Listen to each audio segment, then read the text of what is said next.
Hi, I'm Gideon King, the founder of NovaMind software, and today I have a very interesting story about how S.wmv's company used NovaMind to outbid 312 other competitors to get funding for a project from the National Lottery for a large regeneration project in Heartlands in the UK.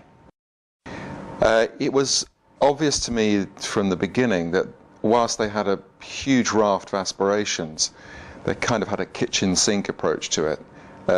It badly needed structuring. So the first thing that I did with them was to run a workshop in October 2006, and I used NovaMind to deconstruct the project, take it apart into its components. So when you received the requirements document, you said that they were basically a bit of a mess.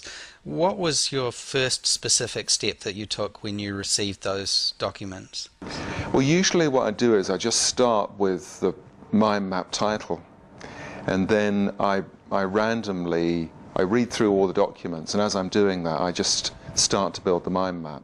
So you're basically drawing out the keywords from the requirements document? Yeah, and then the branches that come out from the keywords. So I'm always looking for, a tree-like structure in the mind map. That's the way I use them, and then might leave that for a day or two and go back to it and then reorganize it.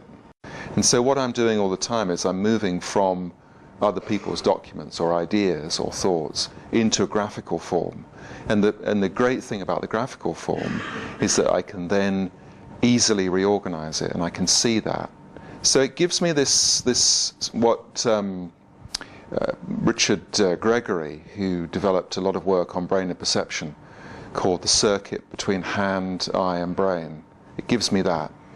Okay. So once you'd worked through those requirements and broken it out into MindMap form, grabbing all the keywords and then organizing it, what did you do next with the requirements and developing them?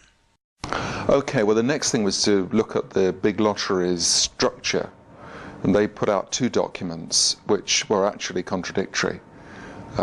So we had by that time architects, engineers, all of the team together, and so I ran a development workshop with them, and during that workshop I reorganized the lottery requirements into a mind map, which was actually 12 chapters of the proposal document. Now, I know that you used NovaMind when you were examining the requirements and breaking them down by keywords and understanding the overall direction, and also used brainstorming to come up with extensions of the requirements and built those into mind maps as well to fit the wider needs of the community. But I understand that you also used it when you were cross-checking the requirements to make sure that all the things that you'd put into the project plan actually were covering all the aspects of the requirements in the original documents. Can you tell us about that? When you output it to the outline form, then that's the cross-check process, really. We tell people how many words they've got to write, how many pages, and then in this case we made them all use InDesign. Right. So they all wrote into a template. So when we put the document together, theoretically, we could just assemble all the chapters. Right. So you had that all mind mapped out with all the different sections of the document and responsibilities? Yeah. So how did that work out in practice? It worked pretty well. I mean, the mind mapping, outlining, structuring process worked well. The only thing that didn't work particularly well was that people discovered that in InDesign they could do lots of different things, and they changed things, which is just, human nature. You produced this document, submitted it, and they went away and did their assessment of all the proposals, and then you were one of only three. We were the only one in England. There was one in Northern Ireland, one in Scotland. Oh, right, okay. So we're in the 1% club.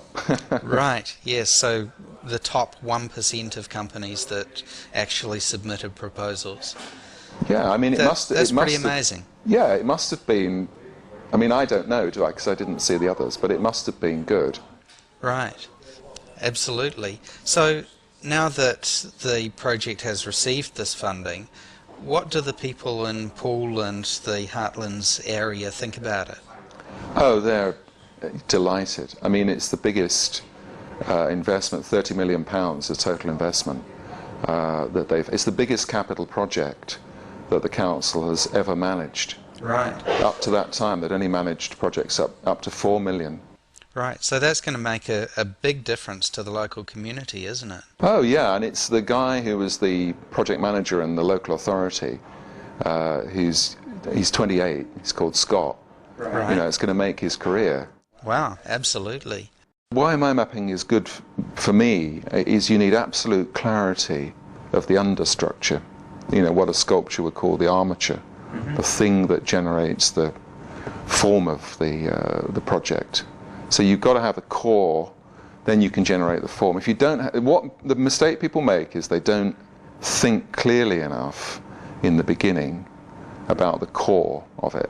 I've always been interested in ways of thinking. I knew about Tony Bazan's work and Edward de Bono, you know, for years, and I started looking a few years back for some software to use in thinking about developing projects, creativity, and so on. I found NovaMind completely by accident on the web, but I liked the product, and I particularly liked the relationship that I was able to develop with the company. It's not every company that replies to my emails, but NovaMind did, and clearly it was a company that wanted to develop because it kept releasing updates, fixing problems.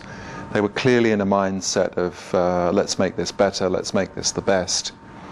And I started to use it in thinking about the projects that we do, moving always from a linear, structured relationship of elements to a graphical form that's easy to manipulate and move around, and then back to a structured form again.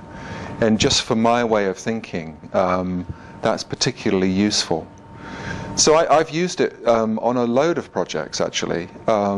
When we get a proposal in, I often deconstruct the project using a MindMap, but I also use it for monthly planning. If I've got, you know, a lot of stuff going on, if you look back on the file system, you'll see a NovaMind for every month over the past 2 years.